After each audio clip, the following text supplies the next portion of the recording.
Mesdames et messieurs, bonjour. Goedemorgen. Bienvenue à ce point de presse. Nous sommes le vendredi 24 avril.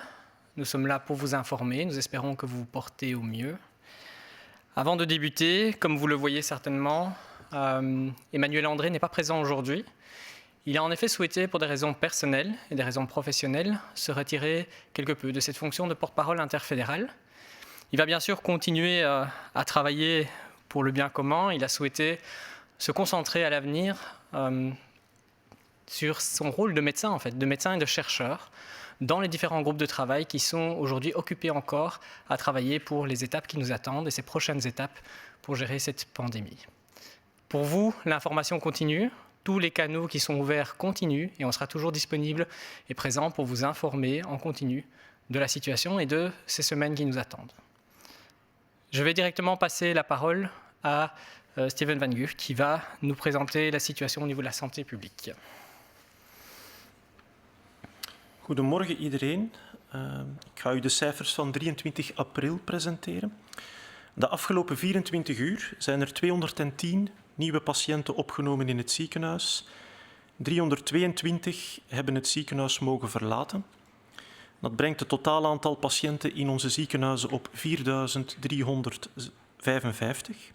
Dat is een daling van 172. Daarvan liggen 970 patiënten op intensieve zorgen. Dat is een daling met 23. En 681 patiënten worden beademd. Dat is een daling van 22. De afgelopen 24 uur werden er 190 overlijdens gerapporteerd, waarvan 36 uit Vlaanderen, 108 uit Wallonië en 46 uit Brussel. Van die 190 overleden 91 personen in het ziekenhuis en 97 in de woonzorgcentra.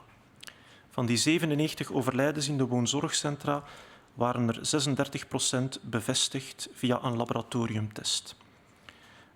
De overlijdens uit Vlaanderen werden uit de Vlaamse woonzorgcentra werden niet gerapporteerd. Die gaan er later nog aan toegevoegd worden wegens een technisch probleem. Dit brengt het totaal aantal overlijdens in België op 6.679, waarvan 46% overleed in het ziekenhuis en 53% in woonzorgcentra. De afgelopen 24 uur werden er 1496 nieuwe besmettingen gerapporteerd in België. Daarvan kwamen er 863 via het gewone rapporteringskanaal en 633 uit de lopende studie in de woonzorgcentra. Per gewest gaat het om 602 besmettingen in Vlaanderen, 646 besmettingen in Wallonië, 106 in Brussel en 142 van onbekende origine. Dat brengt het totaal aantal gevallen op 44.293. De voorbije 24 uur werden in totaal 9.401 testen afgenomen. Dat brengt het totaal aantal uitgevoerde testen in België op 189.067. Daarvan werden meer dan 43.000 testen reeds uitgevoerd in woonzorgcentra. Vandaag zal de Nationale Veiligheidsraad beslissen over het al dan niet versoepelen van bepaalde maatregelen in mei. Ik denk dat we ons moeten bewust zijn van het feit dat wanneer men bepaalde maatregelen gaat versoepelen, dat dat mogelijk is, zolang we bepaalde voorzorgsmaatregelen blijven respecteren. We moeten ons bewust zijn van het feit dat het virus nog altijd circuleert in België en ook in de maand mei zal dit nog het geval zijn. Dat is niet erg. We kunnen dit controleren en we moeten vooral heel goed denken aan de basisregels, ongeacht welke maatregelen veranderen. Die veranderen niet en die zijn echt cruciaal om het virus onder controle te houden. Nummer 1 blijft nog altijd, wanneer men zich ziek voelt, twijfel dan geen seconde, maar blijf onmiddellijk thuis. Dat is het allerbelangrijkste. Probeer zoveel mogelijk de afstand te respecteren van elkaar en denk aan de handhygiëne. Met die 3 regels kunnen we heel veel bereiken. Die blijven belangrijk, ook de komende maanden. Ongeacht welke maatregel al dan niet gaat aangepast worden. Dank u. Et en français. Bonjour tout le monde. Je vais vous présenter les chiffres du 23 avril. Les dernières 24 heures, 210 nouveaux patients ont été hospitalisés et 322 patients ont pu quitter l'hôpital. Ça rend le nombre total des patients dans les hôpitaux à 4 355. C'est une diminution avec 172. 970 patients sont en soins intensifs. C'est une diminution avec 23. 681 patients sont ventilés. C'est une diminution avec 22. Les dernières 24 heures, on regrette le décès où 190 décès ont été rapportés, dont 36 en Flandre, 108 en Wallonie et 46 à Bruxelles. De ces 190 décès, 91 personnes ont décédé à l'hôpital et 97 dans les maisons de repos. De ces 97 décès dans les maisons de repos, 36% étaient confirmés par un test de laboratoire. Il est important à dire qu'il manque encore les chiffres des décès dans les maisons de repos en Flandre dû à un problème technique. Ils seront rapportés demain. Ça rend le nombre total des décès en Belgique à 6 679, dont 46 dans des hôpitaux et 53 dans des maisons de repos. Les dernières 24 heures, nous avons constaté 1497 nouvelles contaminations en Belgique, dont 863 ont été rapportés par les canaux classiques et 633 par l'étude en cours dans les maisons de repos. Par région, il s'agit de 602 cas en Flandre, 646 cas en Wallonie et 106 cas à Bruxelles et 142 cas d'origine inconnue. Ça rend le nombre total des cas confirmés à 44 293. Les dernières 24 heures, 9 401 tests ont été pris, ce qui rend le nombre total des tests en Belgique à 189 067 tests. Dans la maison de repos, plus que 43 000 tests ont été déjà faits. Aujourd'hui, le Conseil de sécurité nationale va décider si oui ou non on peut assouplir certaines mesures. Il faut être conscient que même dans les semaines qui vont venir, le virus va continuer à circuler. Il ne sera pas disparu en mois de mai. C'est pas grave, même si on va assouplir certaines mesures, c'est possible sans augmenter le risque, si on tient compte toujours des règles de base principales. Donc même si on assouplit certaines mesures, si on pense à ces 3 règles très simples, on peut diminuer beaucoup de risques. Donc numéro 1, ça reste toujours, si on se sent malade, s'il vous plaît, restez à la maison. N'hésitez pas une seconde, reste à la maison directement. Ça peut prévenir beaucoup de contamination. Essayez de garder toujours la distance et pensez à votre hygiène de main. Avec ces 3 règles, on peut prévenir beaucoup de contamination. Merci. Goedemorgen. De cijfers van de afgelopen dagen tonen aan dat we slagen in onze collectieve doelstelling, namelijk de kracht van het virus doen afnemen. Dit geeft ons perspectief om op korte termijn gradueel de draad weer op te nemen.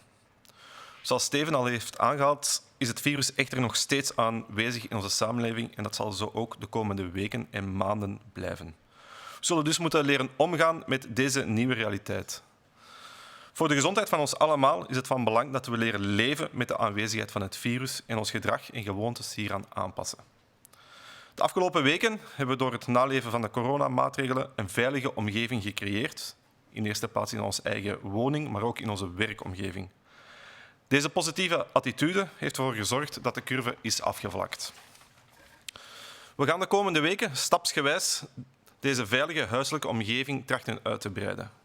We zullen dit voorzichtig moeten doen, want de kans bestaat dat de maatregelen opnieuw aangescherpt worden als de verspreiding van het virus opnieuw zou toenemen. Iedereen kan en moet op een solidaire manier bijdragen tot het tot stand brengen van een zo veilig mogelijke omgeving. Zoals Steven reeds heeft aangehaald, zullen nieuwe gewoontes ons moeten beschermen tegen het nog aanwezige virus. Dit kan onder andere door een goede handhygiëne of thuis te blijven bij de minste symptomen. Door dergelijke discipline bescherm je jezelf en de anderen tegen het virus. Onze gemeenschappelijke inspanningen van de afgelopen weken hebben ervoor gezorgd dat de situatie beheersbaar bleef. Deze solidariteit zal ook in de toekomst nodig zijn om onze samenleving weerbaar te maken en te houden tegen dit virus. Onze solidaire samenleving is onze kracht. Laten we samen solidair blijven, morgen, volgende week, de komende weken en de komende maanden. Samen kunnen we dit. Dank u wel. Bonjour. Les chiffres de ces derniers jours ont montré que nous avons bel et bien réussi notre objectif collectif, c'est-à-dire limiter, diminuer la force du virus. Cela nous donne évidemment aujourd'hui des perspectives à court terme pour progressivement reprendre le cours de notre vie. Mais la réalité est celle-ci. Le virus est encore et toujours présent dans notre société. Et durant les prochaines semaines, nous allons devoir être conscients de cette nouvelle réalité, l'accepter et vivre avec. Pour notre santé à tous, il est important en effet d'apprendre à vivre avec la présence de ce virus et d'adapter dès lors nos comportements, nos habitudes. Durant les semaines passées, nous avons en effet créé un espace de vie qu'on appelle sécurisé, dans le cadre des mesures que nous avons respectées chez nous à la maison, dans le cadre des mesures que nous avons suivies en allant travailler pour certains d'entre nous. Cette attitude positive et constructive a fait que nous avons pu ensemble gérer cette courbe et la diminuer. Nous allons dans les prochaines semaines, étape par étape, élargir cet espace de vie sécurisé.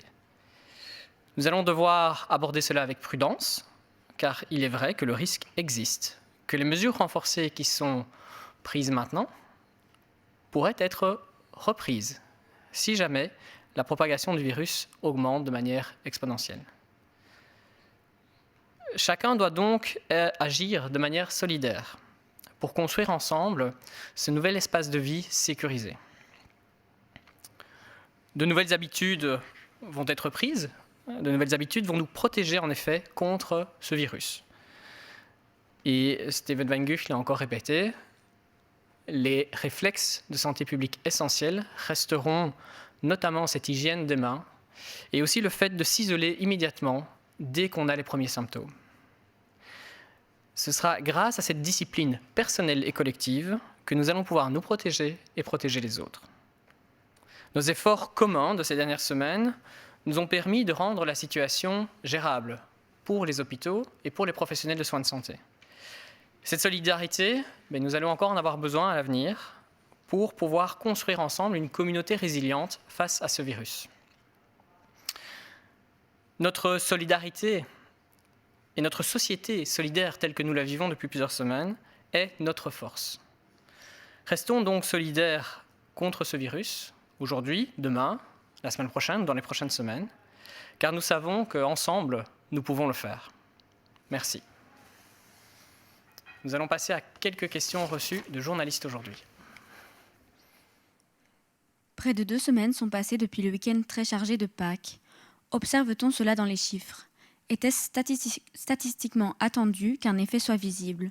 Peut-on éventuellement dire qu'il n'y a aucune influence visible ou que les conséquences sont négligeables ?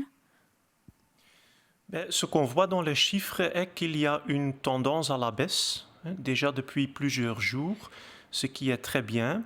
on ne voit sûrement pas d'augmentation dans les chiffres maintenant 2 semaines après le week-end de Pâques.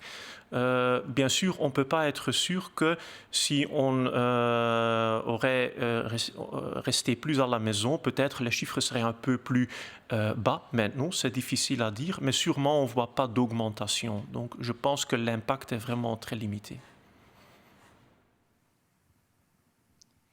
We zijn nu bijna 2 weken na het drukke paasweekend. Zien we daar iets van in de cijfers? Was het statistisch te verwachten dat er mogelijk een effect te zien zou zijn?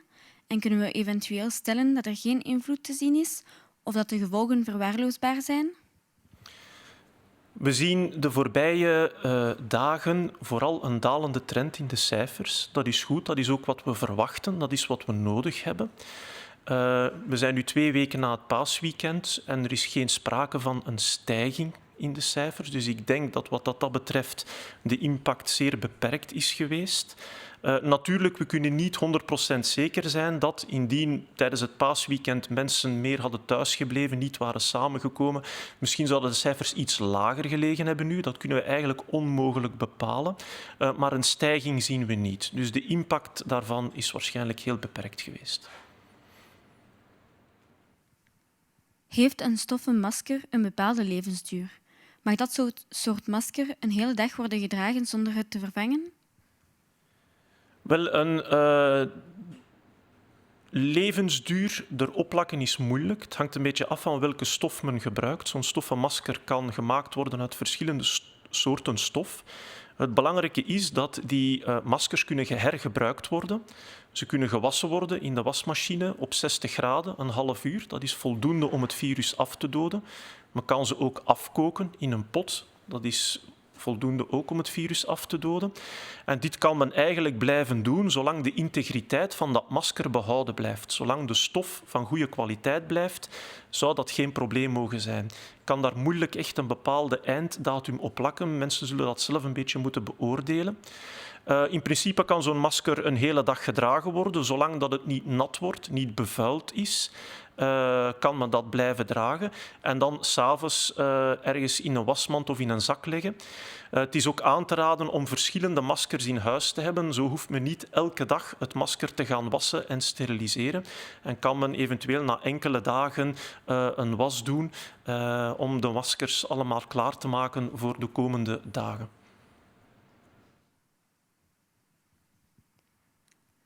Le masque en tissu a-t-il une durée de vie? Peut-il être porté toute la journée sans être changé? C'est difficile de déterminer une durée de vie pour ce type de masque parce que ça dépend très fort du type de tissu qui est utilisé. En théorie, on peut réutiliser ce masque jusqu'au moment à condition que la qualité du tissu reste toujours bien. On peut le porter pendant une journée et après une journée, c'est important de quand même le laver et de décontaminer le masque, de tuer le virus qui est potentiellement sur la surface de cette masque. On peut faire ça en le lavant à 60 degrés pendant une demi-heure ou peut-être bouillir dans un pot. Et ainsi, si le masque supporte ça, si la qualité reste bien, on peut continuer à le faire. Je pense qu'il est aussi à conseiller d'avoir plusieurs masques par personne. Comme ça, il ne faut pas laver chaque jour son masque et on peut attendre quelques jours. Chaque jour, on porte un nouveau masque et alors il faut seulement laver 3 ou 5 masques en une fois. C'est un peu plus pratique.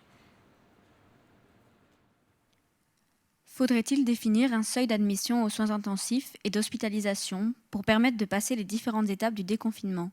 Si oui, quel serait ce seuil?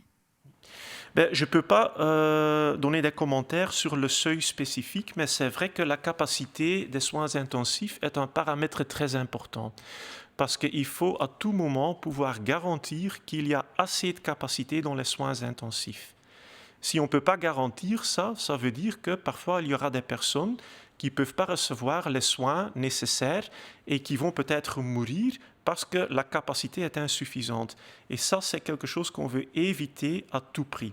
Donc la capacité des soins intensifs, en effet, est un paramètre très important. Mais il est aussi important à dire que malgré que bientôt on va probablement assouplir certaines mesures, ce qu'on veut vraiment voir, c'est une continuation de la diminution des chiffres. J'espère vraiment que le nombre d'hospitalisations va encore diminuer plus, que le nombre de patients dans les soins intensifs va diminuer, le nombre de contaminations vont encore diminuer. Je pense que c'est possible, même en assouplissant certaines règles, si on continue à respecter aussi les règles de base et avec certaines précautions, je pense que cet objectif reste toujours réaliste. Aussi avec le bon temps qui va venir, avec l'été qui va venir, ça va nous aider aussi un peu. Donc j'espère vraiment continuer à voir diminuer les chiffres.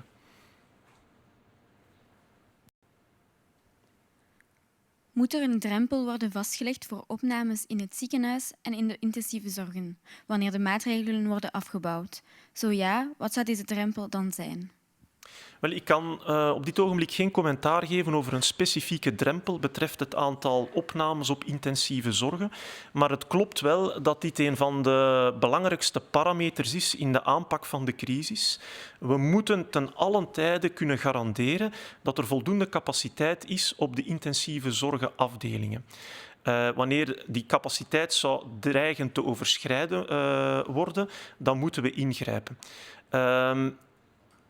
Wanneer we dat niet kunnen garanderen, dan gaan er mensen overlijden die anders niet hadden moeten overlijden, omdat ze niet de gepaste zorgen kunnen krijgen. We hebben die situatie niet gehad in het verleden en we willen die in de toekomst ook niet krijgen. Nu, dat gezegd zijnde, denk ik wel dat het belangrijk is dat, ondanks het feit dat we in de toekomst waarschijnlijk een aantal maatregelen gaan versoepelen, dat ik nog altijd verwacht en hoop dat de cijfers verder gaan blijven dalen. Het aantal besmettingen in de bevolking, het aantal opnames in de ziekenhuizen zouden nog verder moeten dalen. Dat is mogelijk, ook al gaan we bepaalde maatregelen versoepelen, zolang we een aantal voorzorgsmaatregelen respecteren, de regels rond de basishygiëne, afstand houden, thuisblijven bij ziek zijn. Als we dat blijven respecteren, dan gaan die cijfers verder kunnen dalen. Zeker ook met het vooruitzicht van de zomer die er zit aan te komen, dat gaat ons heel waarschijnlijk ook nog een beetje verder helpen. Merci à tous, bedankt. Merci d'avoir suivi ce moment d'information. Continuez à vous informer. Ce soir, le Conseil national de sécurité prendra des décisions. Nous vous informerons bien entendu de ces décisions. On se retrouve de toute façon demain à 11h. Pour continuer à vous accompagner dans cette situation et dans les prochaines étapes de l'évolution de cette pandémie. D'ici là, prenez soin de vous, prenez soin des autres en samen kunnen we dit. Dank u wel.